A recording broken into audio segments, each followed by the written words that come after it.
All right, and I don't know where my picture's at. Oh, somewhere in there. Greetings, welcome back to Black Bear News, where everything is connected. How y'all doing? Good to see you. Thanks for being here.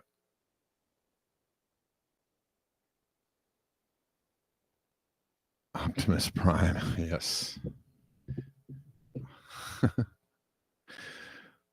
Optimus Prime, Optimus Crime, exactly. What's up, Rockfin people? How you doing? The dude, William Osama over on Rockfin. What's going on? What's going on, folks? Thanks for hanging out. All right, let's talk about a few things here on a Friday.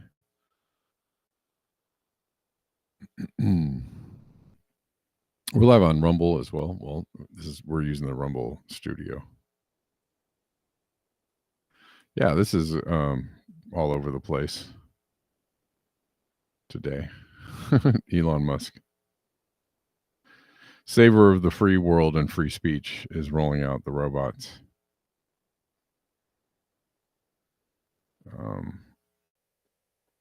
To great fanfare, I guess.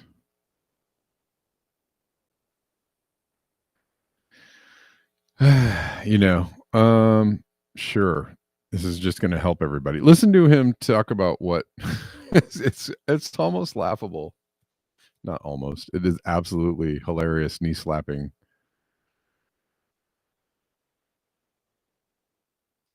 It's absolutely knee slappingly funny what he says about what these robots are going to do for us. Here we go. A robot with arms and legs instead of a robot with wheels. And we've made a lot of progress with Optimus. And as you can see, we started with someone in a robot suit, sort of that, and then we've progressed dramatically year after year.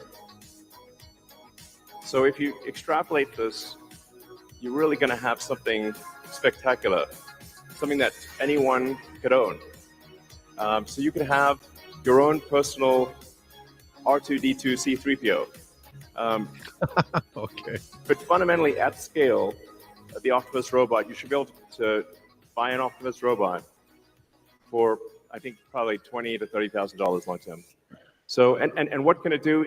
It'll basically do anything you want. So it can Look how happy everybody be a is. teacher, babysit your kids. It can walk your dog, mow your lawn, get the groceries. You can whoop your dog. Is that Just what be you your said? friend, serve drinks. Walk. Whatever you can think of, it will do. And yeah, it's going to be awesome. And I think this will be the biggest product ever of any kind. Yeah. The question is, Because I got to stop it. I think The question is, who's going to afford these robots? I mean, who can afford these robots? He's saying this is going to be the biggest product ever.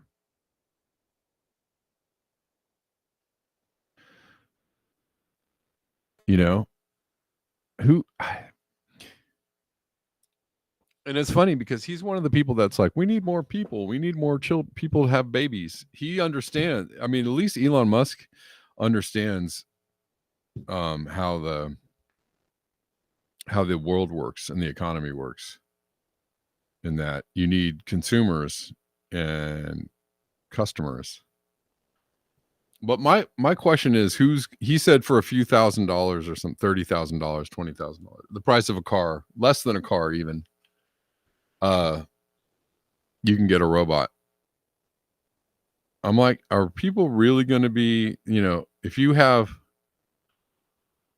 I mean, I don't know, maybe they might really help you, maximize your time and your day. I don't, maybe I'm sure that's how people, obviously that's how people are going to see it. Well, if you're a farmer and your robots are out tending your fields, if you're picking your, but again, who's going to be able to afford this when, so many people are going to be thrown out of work, even more people are going to be thrown out of work. Look at the robot doing human things. Oh, we don't need you anymore. He's like, the robot's going to serve you drinks at the bar.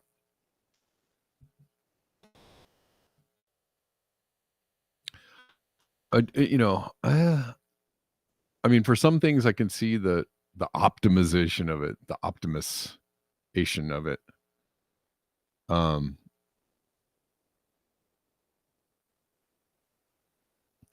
I don't know.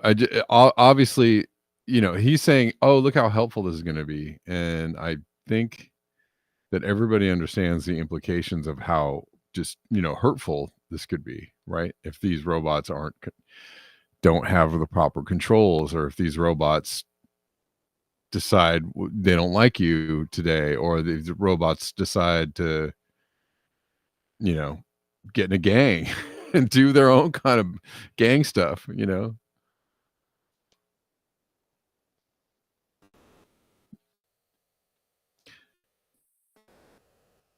I mean, I might not have problems with the tech if I didn't have problems with the way that we roll out kind of every tech, right? Everything that we've ever produced and pushed out into the world has come with a serious set of side effects.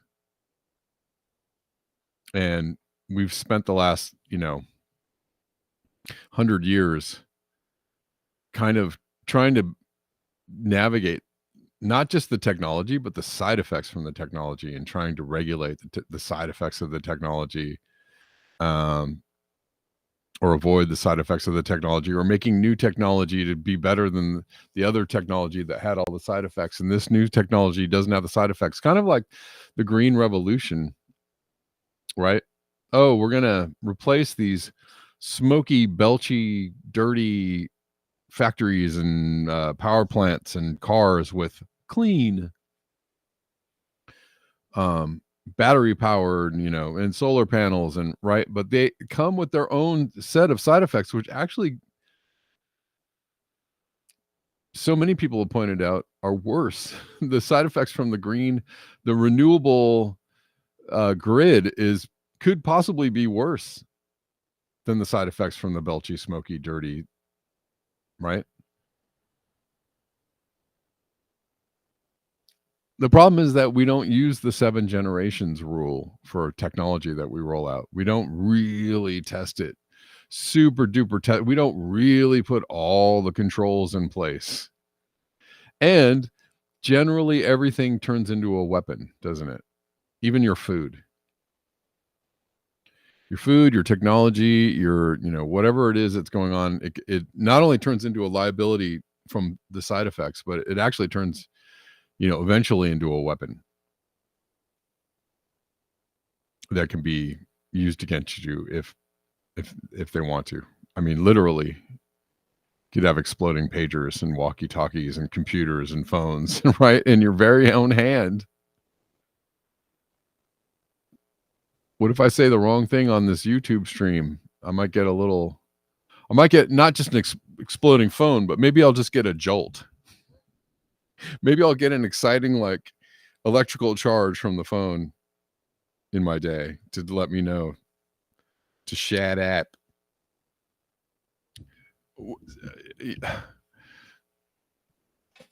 So these helpful little robots, do they become your masters whenever the people that make the robots, the helpful little robots, decide that they want them to become your keeper and not your helper? What about that? What about, all the technology that's spying on you and sucking up all your information? They're super selling your own little cute little C3PO, super selling it on the, like, oh, it's so helpful and so cute. But these guys, these robots are going to be what? Listening to you, watching you, videotaping you, sending all your everything that you do and all your information back to the central data storage.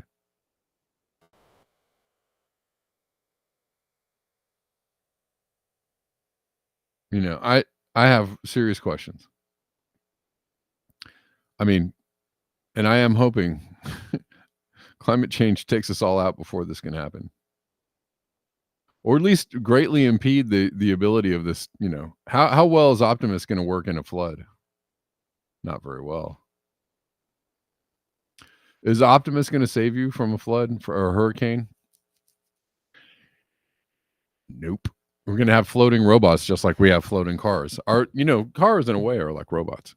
There are mobility robots. We already have lots of robots.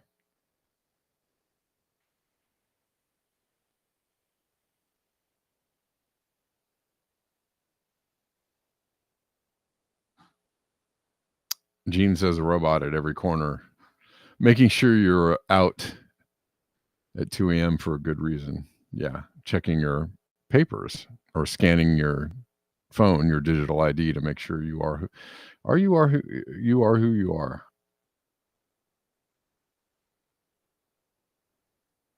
Let's listen to the rest of what he has. Everyone of the 8 billion people of Earth, I think everyone's going to want their Optimus buddy. And 8 billion people are going to want an Optimus buddy. And then they'll be producing products. I'm so lonely. I need my Optimus buddy. I need my Optimus. Where's my Optimus pal?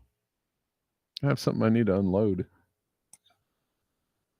Sorry.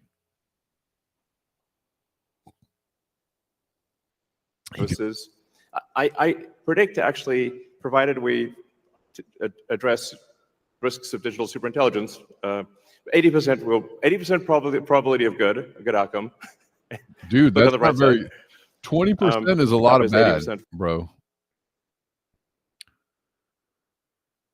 When they're well, supposedly, this is back in the day when they actually had standards and practices.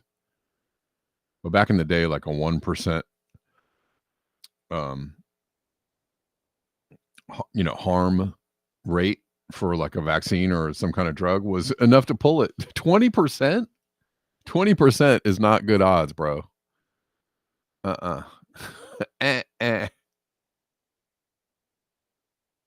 No. Hell no.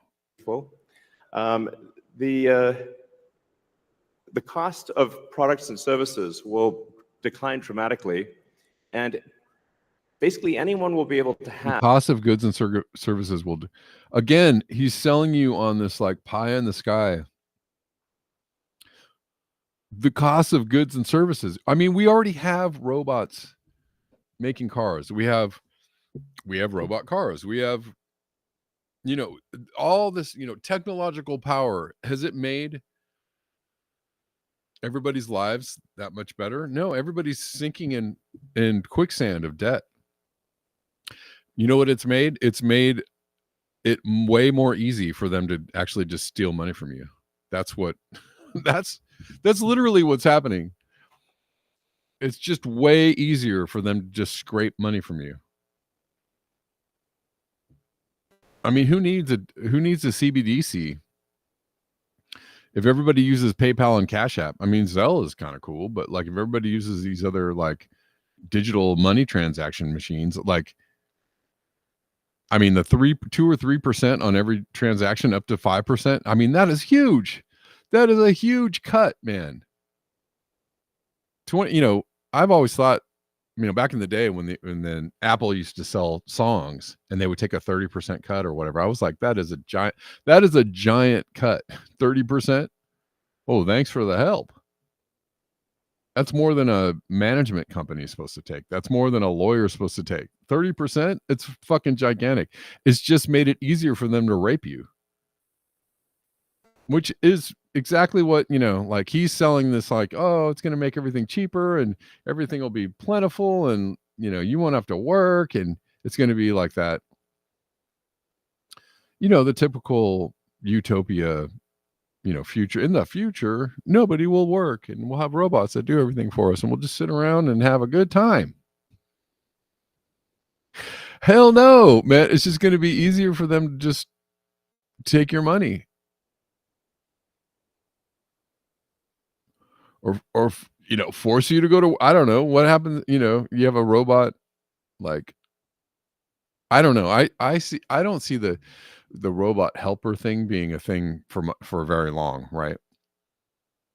It's more like a robot overseer.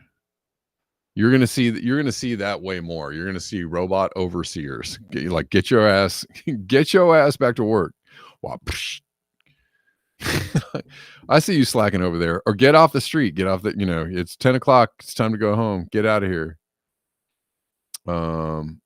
Robot security guards and robot bouncers, basically life bouncers.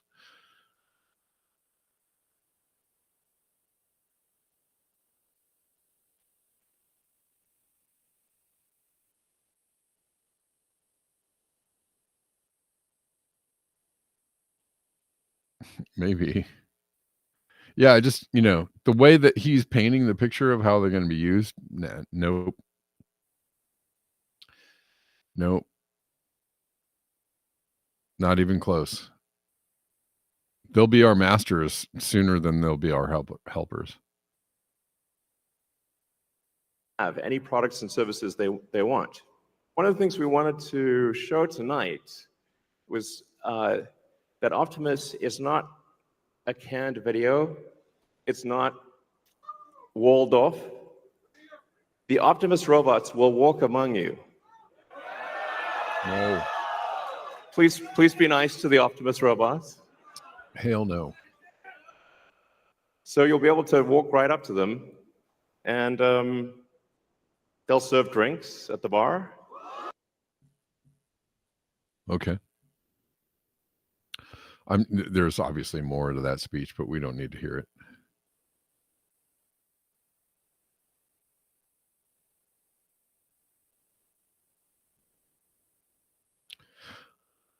I mean,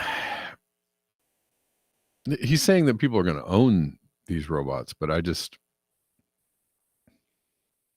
again, yeah, you're going to have to do something of value to make the money enough to own the robots. And the way that things are going right now is that there's quickly becoming just a huge underclass of poors, right? And just a tiny bit of, managerial middle class people, and then the people that own everything. So there's not going to be a big consumer base for these, for one thing. Right? And what are you going to, what are people going to be doing that, the people that are going to labor or day labor or go, the people that trudge to the office or do, menial things, maybe even online for work, like they're going to be replaced. My job is going to be gone pretty soon. Like there are already Waymo cars driving around the city of Los Angeles, right? There's already driverless cars. It's already happening. And you don't see, they're right now they're a novelty. Right now it's like, oh wow, look at that. Whoa, would you look at those? Crazy. But like they seem to be working pretty well, right? And why would anybody, why would any of these companies, Lyft or Uber or anybody, why would they bother paying the drivers to do what they're going to do when all you have to do is upkeep these cars and send them out?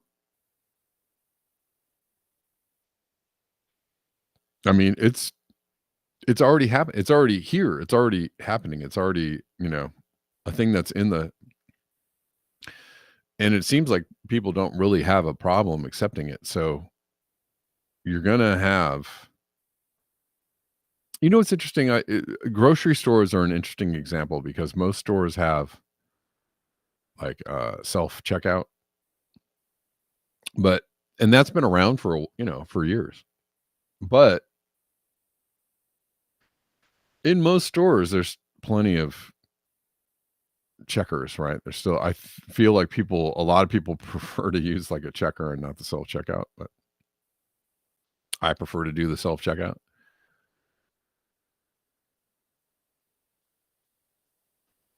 I don't know. Maybe some people might have an issue getting in a car with no driver in it. I don't know. But again, the people that are doing the job, do regular, grunt work for a living, like the robot's going to take your job anyway. So how are you're going to afford a robot? What are you going to do? You going to get enough of a UBI payment to afford a robot? Probably not.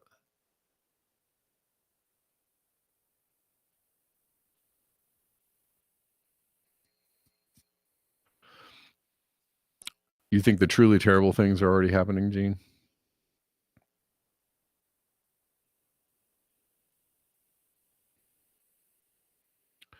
Yeah, I mean, yeah, Malcolm, yeah. Enough rich FOMO types will purchase enough of them to finance enough of them for an elite takeover. Well, I mean, I think that's already happening. As I said, and I've said it before and I'll say it again.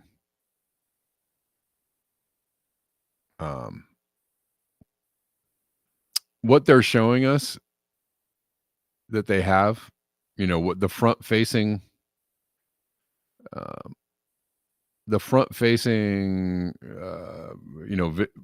things they're allowing you to see, right?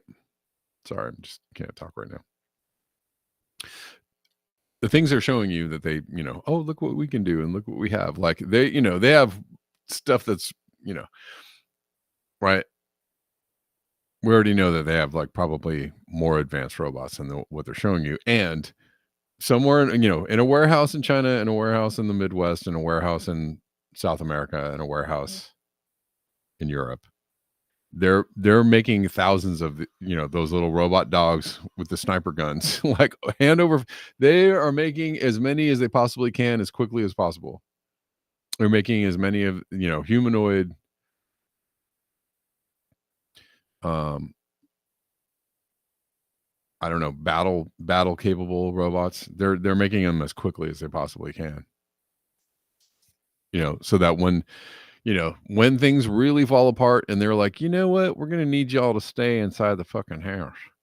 And it's not gonna be cops telling you that, it's gonna be the robots walking down the street telling you that, or, 3 or 4 of those robot dogs walking down the street, or flying, drones coming at your head, right? You open your front door and you have like a zzz, it's a police drone, and he's like, "Nope, nope." I mean, and they already have if you don't believe the dogs and the humanoid robots are being, made and stockpiled, those drones are out, and that they're everywhere, and that they have a bunch of those, and they're chomping at the bit to deploy those as quickly as possible, to have drones literally everywhere. I mean, why would you need to roll helicopters are expensive, rolling police helicopters out everywhere, um they have so much like facial recognition and license plate recognition and all kinds of like, cameras and surveillance, uh little doodads like that are very powerful already. You just need a drone in every little quadrant, sector of whatever, your area, with all these like cameras and uh surveillance capabilities. You just need them out. I probably the only thing that would keep those flying drones from really doing it is the weather, right? And we got a lot of weather, so there's that.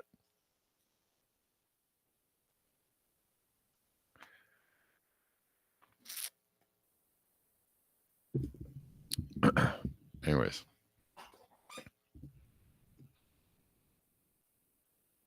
what to do about this is the question. Are you gonna, before they are you gonna wait for them to roll that out and it's way too late? Or is there gonna be can we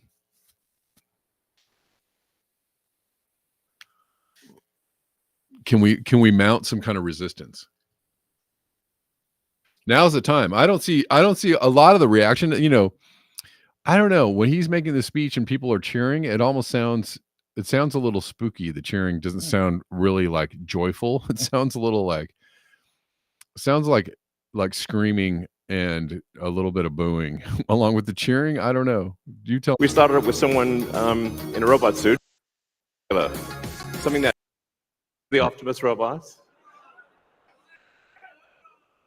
So your Optimus is not a canned video. It's not walled off. The Optimus robots will walk among you. Please be nice. I mean, there was people going like, "Yeah, woo!" But I don't know, there seemed to be a little apprehension in there, or maybe a lot of apprehension. Don't you think? That didn't sound like full-throated, like, "Yay!" That sounded like, "Ooh, we're just cheering because we'll probably work for Elon and we have to."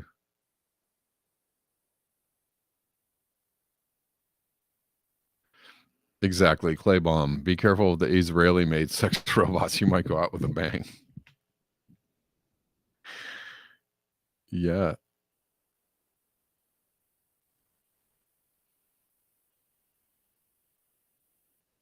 Um. All right, let's move on.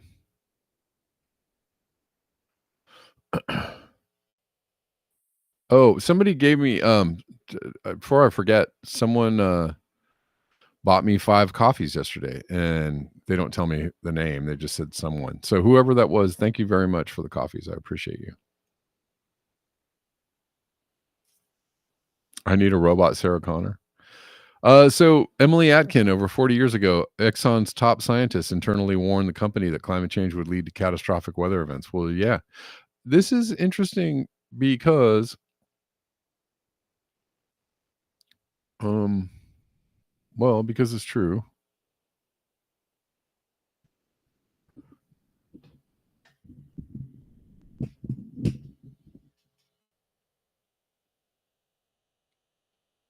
Cobra Kai Commander says, "We who are receiving Kevin's message are the resistance." Yes.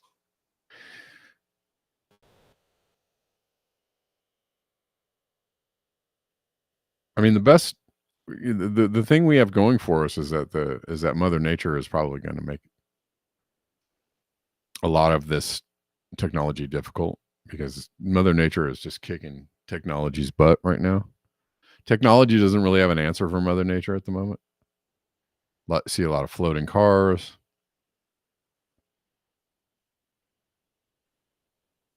A lot of places without power.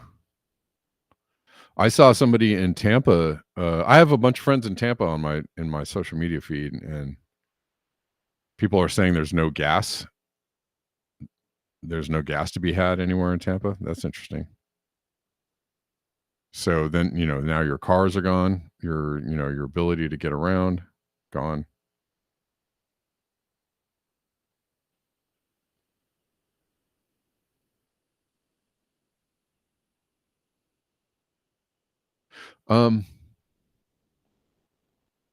So to help out the people that are like, no, climate change is completely, it's so, oh my God, climate change, blah. There were studies and studies and studies, just like with smoking and just like with other things, they studied climate change, and even the companies that were making the climate change studied the climate change, and they're like, yep, it's true. It's actually going to be bad. I don't understand why y'all can see that, everything else that the powers that be that are doing that are poisonous and catastrophically, like, calamitous to the planet, like, all those things are true and correct and happening, but this, no way. There's this big ass disconnect there, and I feel like it's pretty much dogmatic psychological resistance to, and it's also, there's a certain group, when you're in a group of people, remember, like, even if you feel like you're free, even if you think you're like, oh, I'm in the freedom people, I talk about the freedom things and all that, you can still be a victim of hypnosis or mass hypnosis in a way, because people are social animals. People are very social, and people are very influenced by the other people around them that they all tend to agree with, or their peer group, right? So the biggest, it's really hard to think outside of, or step outside of, your peer group sometimes, or how you see yourself and how you fit in the world and who you fit among and all that kind of stuff. So it's like, you can be incredibly brainwashed, even by your own social situation, and not really even realize it. And so that's also probable.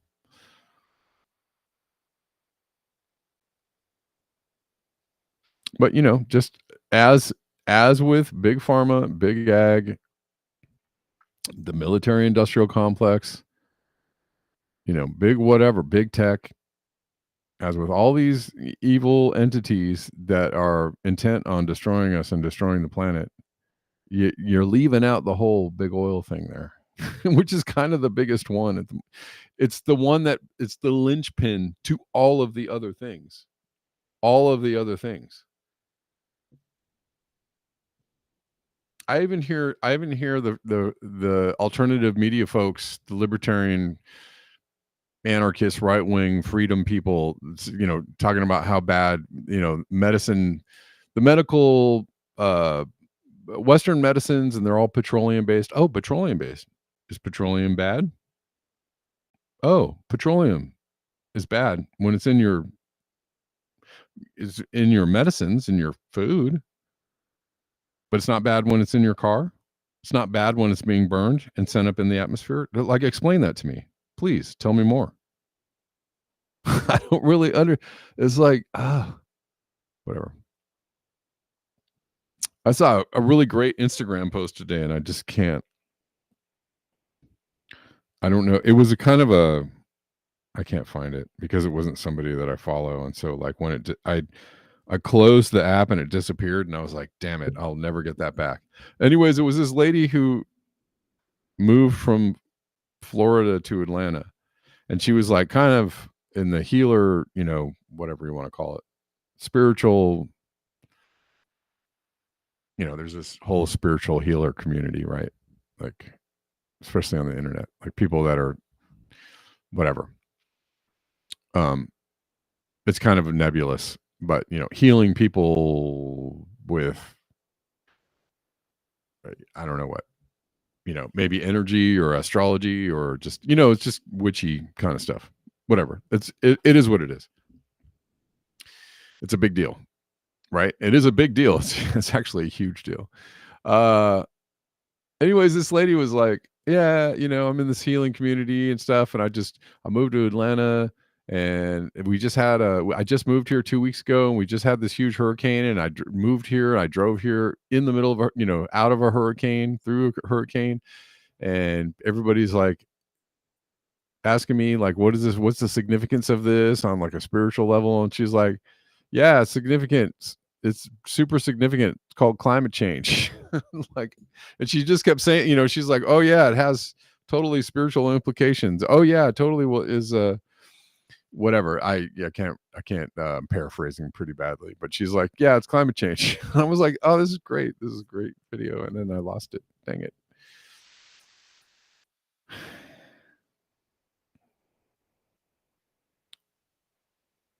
Bella says, if you have a diesel line running into your exhaust, you can make lots of smoke to hide your tiny penis.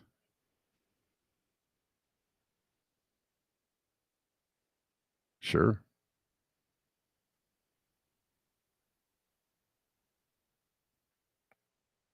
Joseph Wood says, things you can't have without oil and coal: steel, copper, concrete, acrylic, electronics, factory farming, tires, solar panels, wind turbines.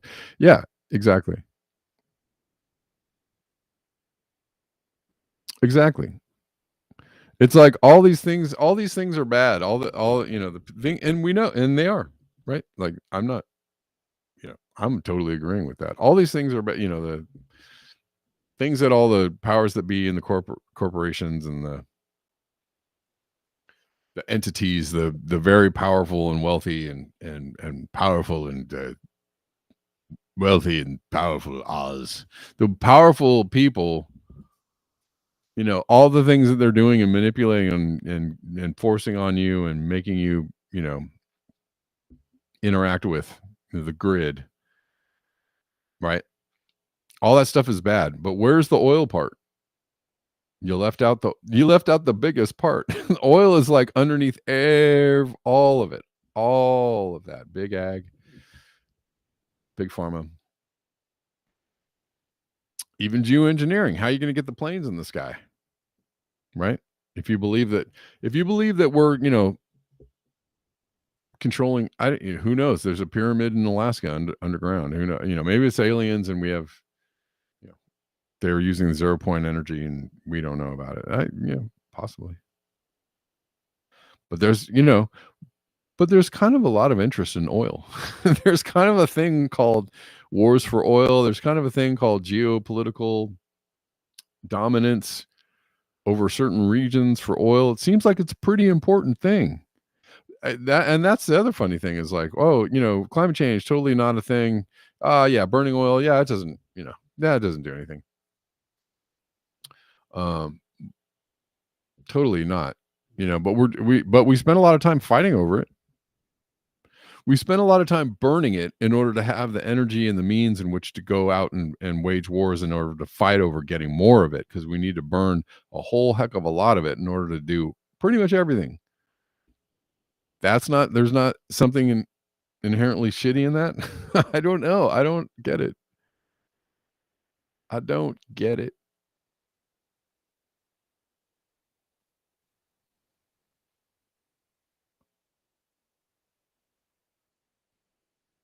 Okay, so I'll shut up. Oh, hey, if you like this content and you want to support this channel, and you guys are super cool for hanging out with me every day, Monday through Friday.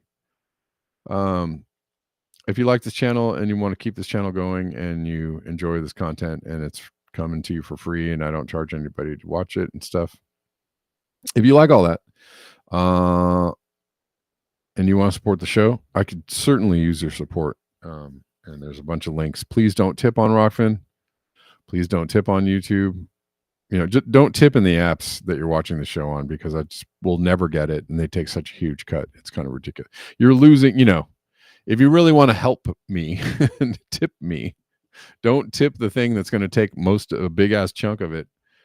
You're just throwing money down the toilet. So like the best way to support the show is in the direct donation links below in the description box. Like that's the best way, because most of what you donate to the show will actually reach me, and it'll reach me like in a timely manner. I won't have to wait for like a month or 3 months or wonder when they're going to pay me. Anyways, and to those that support the show, you know who you are, and I thank you.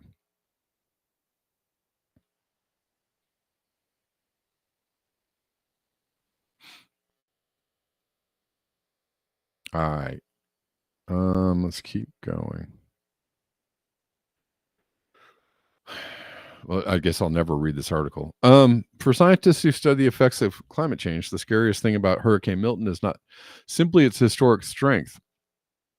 It's the fact that Milton grew so strong so quickly, mutating from pipsqueak into a monster. Milton's rapid intensification from a tropical storm to a Category 5 hurricane left meteorologists speechless, with one veteran NBC 6 Miami scientist tearing up on air. On X, hurricane scientists describe Milton's sudden explosion as unprecedented, terrifying, and jaw-dropping, as the storm's wind speeds grew from 60 miles per hour to over 180 miles per hour in only 36 hours, one of the fastest intensifications on record. A similarly rapid hurricane intensification happened just weeks earlier with Hurricane Helene, which transformed from a relatively weak tropical storm into a historic Category 4 hurricane within 2 days. These fast-evolving mutant storms are a new and terrifying reality of hurricane season, multiple climate and hurricane scientists told me this week. We're seeing a qualitatively more intense and dangerous breed of hurricane take hold on a warmer planet, said Michael Mann, a leading... who cares? When it comes to who to blame for this terrifying new reality, Mann argues one culprit should take center stage, the fossil fuel industry, which is responsible for 76% of greenhouse gas emissions. ExxonMobil's own scientists warned that continued fossil fuel burning would lead to potentially catastrophic events.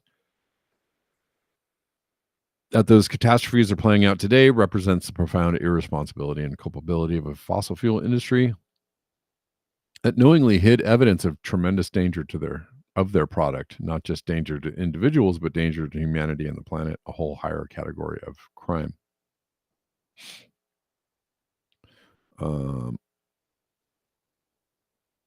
Anyways, we're going to go down here.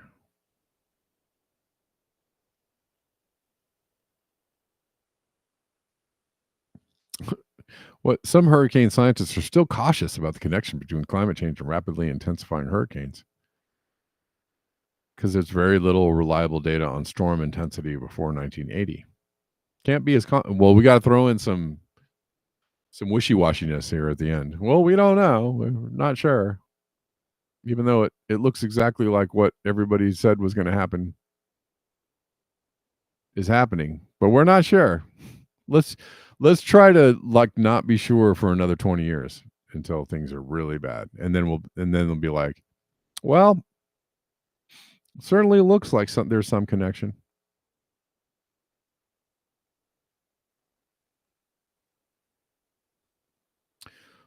Even scientists like Knudsen cite multiple studies that project that Atlantic hurricanes are becoming more intense and more likely to make landfall in a warmer world. And scientific models reveal the trend will continue in the future if the planet heats by 2 degrees Celsius. Those models predict that hurricanes will be about 5% more intense than they are today, with proportionally more Category 4 and 5 storms.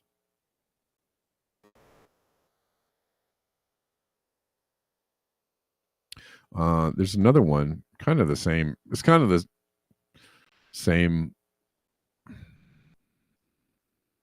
headline.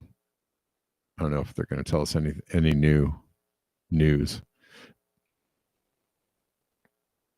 Big Oil knew that monster storms are coming. We have the receipts. Internal documents over the last 45 years reveal the fossil fuel industry has long known their products would supercharge extreme weather. For at least 45 years, oil company scientists have been privately warning executives that burning fossil fuels would lead to catastrophic storms. Startlingly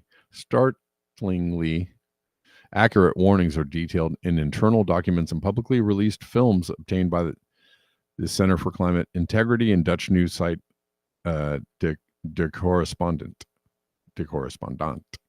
Yeah, here's some of what Big Oil knew about the connection between fossil fuels and catastrophic weather and when they knew it. The present trends. Again, this is the same as, the tobacco industry back in the day. They knew their products were deadly.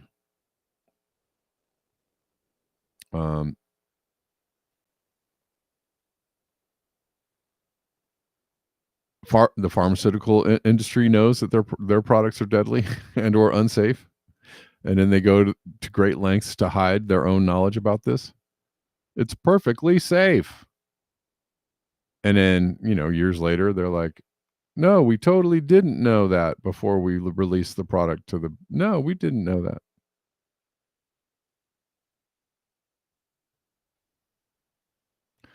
Uh, 1979, Exxon. Oh, well, let's read this first.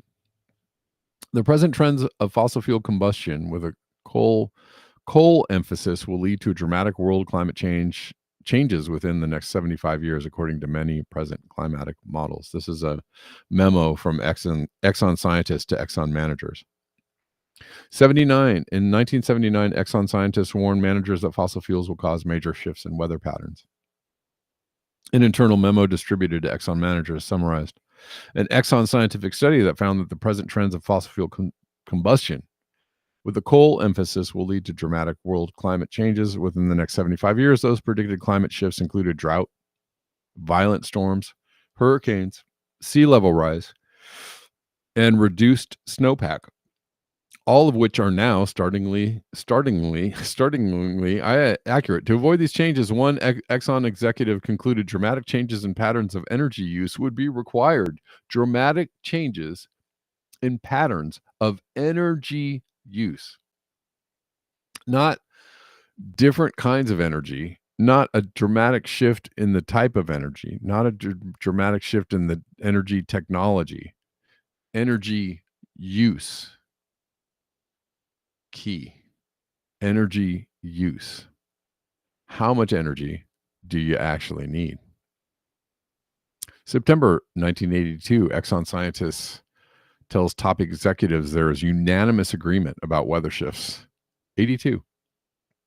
This is not long after James Hansen testified to Congress, right? A memo from one of Exxon's top scientists to Exxon management read, there is a unanimous agreement in the scientific community that a temperature increase of this magnitude would bring about significant changes in the Earth's climate, including rainfall distribution and alterations in the biosphere. The scientists concluded that despite the connection between Exxon's major business and the increase of atmospheric CO2, it is Exxon's ethical responsibility to publish its research. The results were later published in scientific journals.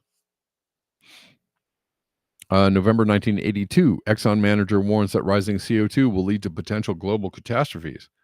In a second memo sent only a few months later, the head of Exxon's Environmental Affairs Division warned management that global warming could lead to potentially catastrophic effects, including sea level. Do you see there's data points here? A lot of them.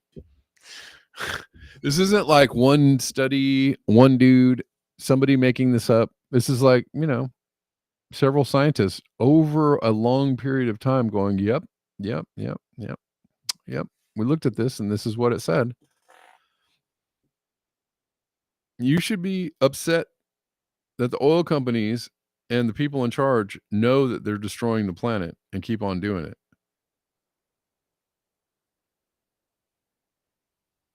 And you should be upset that nobody's allowing you to live a different lifestyle than the one that we're hooked into, right? We're hooked in. Maybe, if you're against, blaming you and me for climate change, which you can, because we're all culpable, right? It's okay to have a shared responsibility. It's okay. You can take responsibility for it too. But you're hooked into the system. You can't get out, right? You're hooked into, I need a car. You got to have a car. Got to drive down the roads. Got to get where I got to get. I got to make money to go, to go to the store and buy food and eat food and still keep living. I got to have a job. Got to go get, go to the job and get the money to go to the store and get the food and keep on living and put gas in the car that I keep on driving to the store and to the job.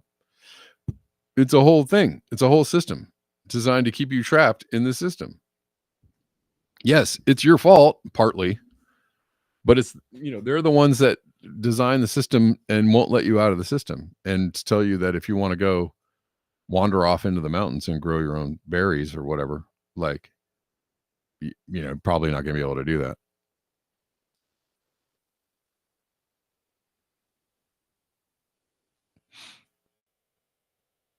So, yes, it's us and it's them. It's mostly them.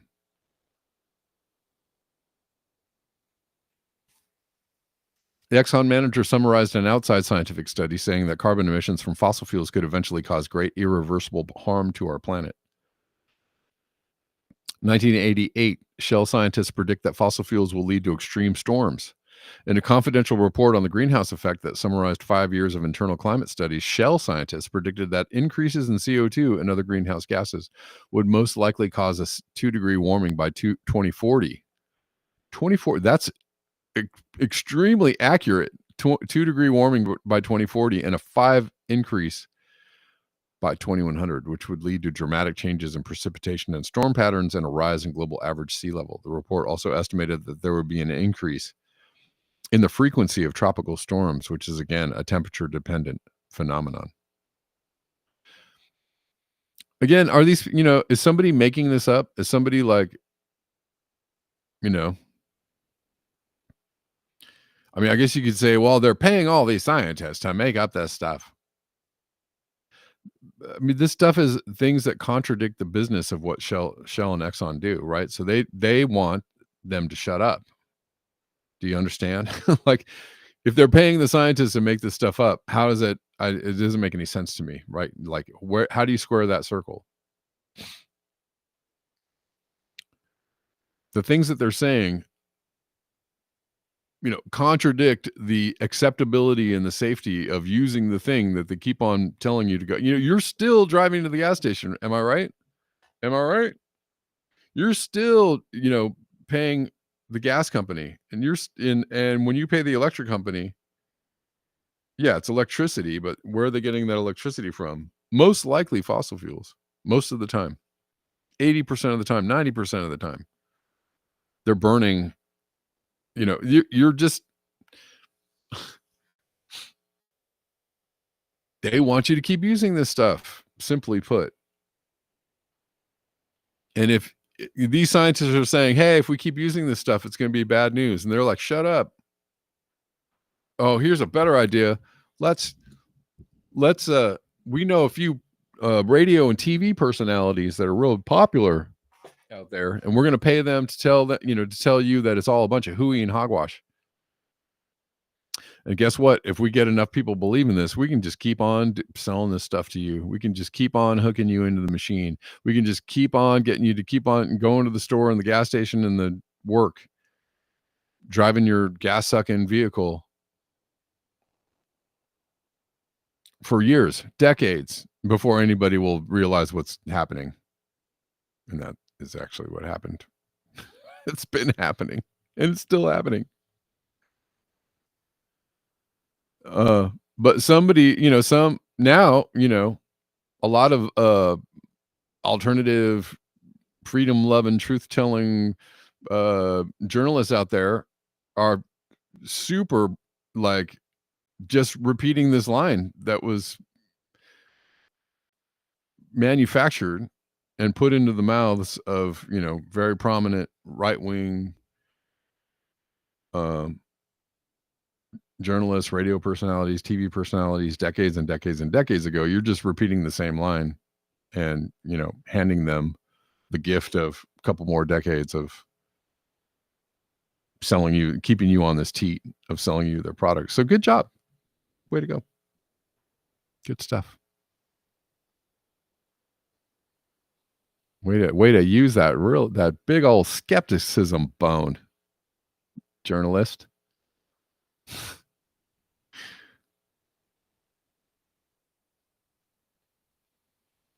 Anyways, I don't know how many different ways I could describe it. The same issue. It's like you're not gonna change anybody's mind if they're dug in.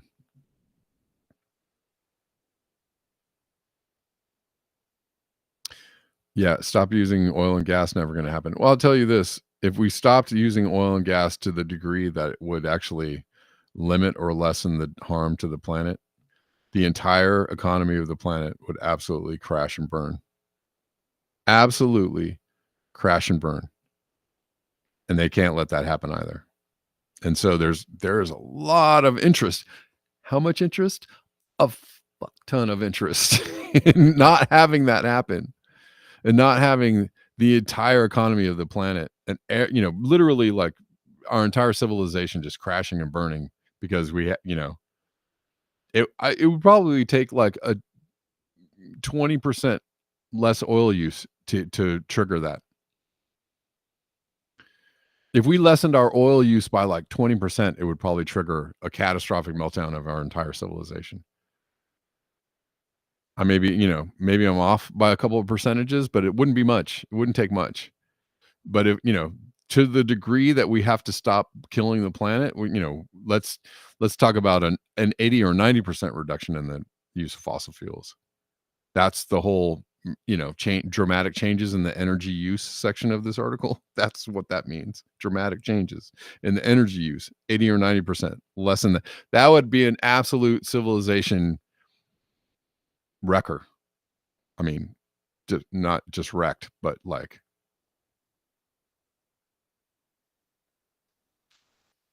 obliterated, shredded, pulverized. It's pulverized civilization as we know it. You take fossil fuel use down by 80 or 9%, pulverize it into little tiny bits. Nobody wants that to happen. And so there is great interest. How much interest? A fuck ton of interest in not letting that happen. All right.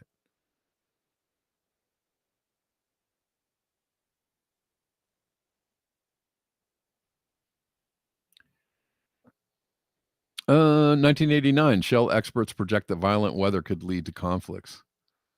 Confidential planning document includes projections of the consequences of climate change, including the statement that there would be more violent weather, more storms, more droughts, more deluges. The authors warned that the people could not escape these extreme weather patterns because there is no place to go. What? There is no place to go. The report concluded that climate crisis could spark multiple conflicts and that civilization could prove a fragile thing. Yeah. And here's the most catastrophic news. It's going to happen anyway. What I just said about the civilization being pulverized, going to happen anyways, right? You can't escape it now. I mean, the only escape would be a managed drawdown. everybody collectively going, wow, we are in deep. What are we going to do? Well, we're going to have to stop doing what we're doing, and we're going to have to do it in a way that doesn't allow for just monumental loss of life, right? Because that's what that means. Civilization collapsing, being pulverized, means monumental loss of life. Climate change, wrecking the biosphere, means monumental loss of life. So what do you do in the face of that, of either or being a terrible outcome? You have to somehow manage a drawdown and get people collectively to understand what's going on. And what we're doing is going in the opposite direction, right? Because climate denial is more popular than ever. Because they're climate change. It's just poppycock, is what I hear over and over and over again. Anyways, Shell experts project that violent weather could lead to conflicts. We read that. It seems small changes, but they mask more dramatic temperature changes, which would take place at temperate latitudes. There would be more violent weather, more storms, more droughts, more deluges. Let's see. Something as simple as a moderate change in rainfall pattern disrupts ecosystems, and many species of trees, plants, animals, and insects would not be able to move and adapt. 1991, Shell Films projects the abnormal weather will become commonplace. What? I mean, it's right now, is happening right now. In the film Climate of Concern, which was made for the public viewing, but unseen for years, Shell admitted that global warming would likely lead to intense weather events. What is now considered abnormal weather could become a new norm. Well, that's why they got to get the next red and a harp raise and they got to make it seem like it's the climate change, which they predicted 40 years ago. And now they got to make it happen because, well, okay. It is thought that warmer seas could make destructive storm surges more frequent and even more ferocious. 1991, BP makes a film about the climate crisis's impact on extreme weather. In another film produced that year called The Earth, What Makes Weather, BP presciently predicted the exact warming mechanism that made hurricanes like Helene and Milton so powerful. From warmer seas, more water would evaporate, making storms and the havoc they cause more frequent. Golly gee willikers. It's pretty simple science. Catastrophic floods would become commonplace. BP added that the threat of such climatic change is now one of our most urgent concerns. Never has it been more important to understand climate and the seemingly chaotic mechanisms of weather. 1998, Shell researchers predicted they'll be blamed for violent storms in an astonishing series of internal planning scenarios nicknamed TINA for There Is No Alternative. What? Shell researchers predicted not only that violent hurricanes would become more likely, but that people would blame fossil fuel companies for them. The report said that by 2010, a series of violent storms will cause extensive damage to the eastern coast of the U.S.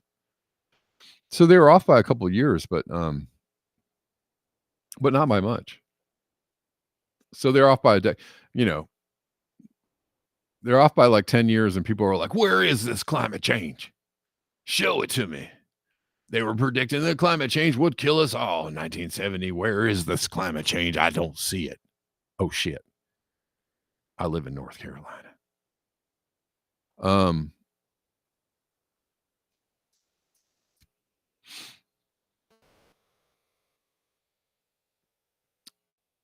Shell also predicted that in reaction to more destructive storms, a coalition of environmental NGOs will bring a class action suit against the U.S. government and fossil fuel companies on the grounds of neglecting what scientists, including their own, have been saying for years, that something must be done.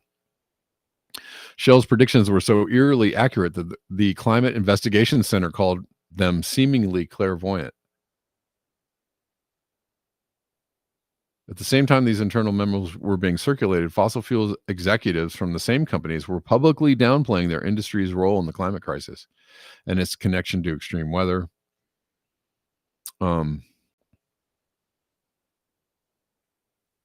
In the following decades, fossil fuel companies would run advertising campaigns, write policy, and influence scientific reports to hide the link between fossil fuels and extreme weather. That climate denial is still happening today as oil giants spend billions delaying any action that will phase out fossil fuels while greenwashing their polluting projects. Again, it's not about switching your energy source. It's all the same source in the end.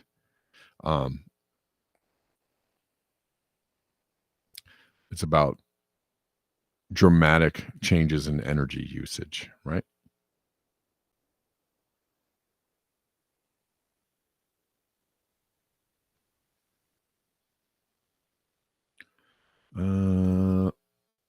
I've got to wrap it up here, guys.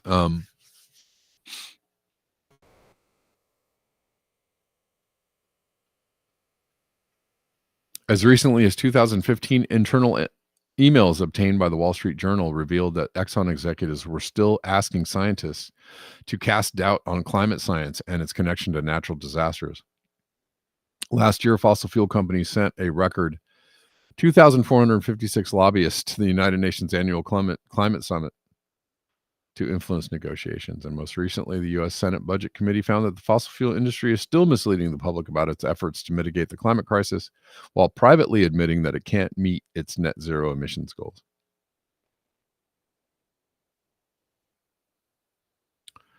Yeah, there you go.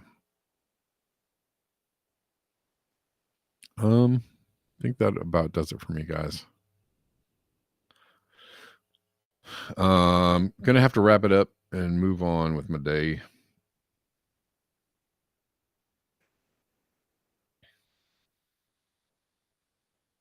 Funky Mystic says, I think I agree with Nate Hoggins that a bend not break type of slow collapse will not only be easier for humans, but would be better for the planet by hopefully avoiding mass tree burning for energy. Yeah. Well, that's the problem with collapse, is that, you know, people go mad and do even worse things in the face of it, which is why, you know, a managed retreat, a managed drawdown is, you know, obviously way more intelligent. It's not, you know, but to quote Guy, you know, we're the clever ape, not necessarily wise.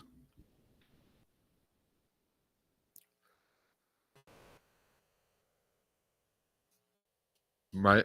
If we managed a drawdown, we could probably save a lot of lives and save, you know, possibly save,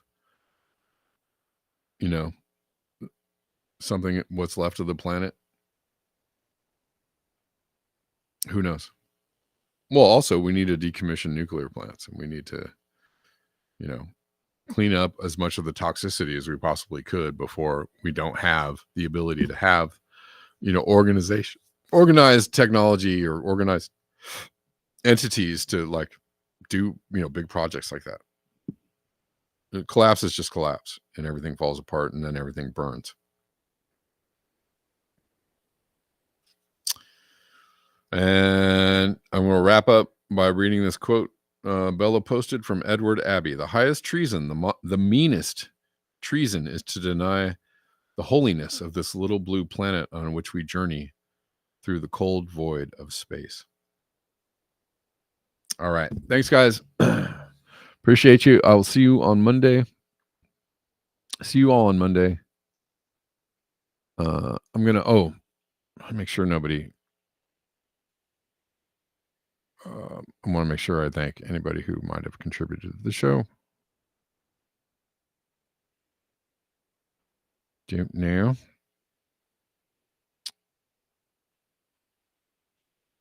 don't know if I have anybody to thank, but thank you all for hanging out. And I'll see you on Monday. And until next time, peace.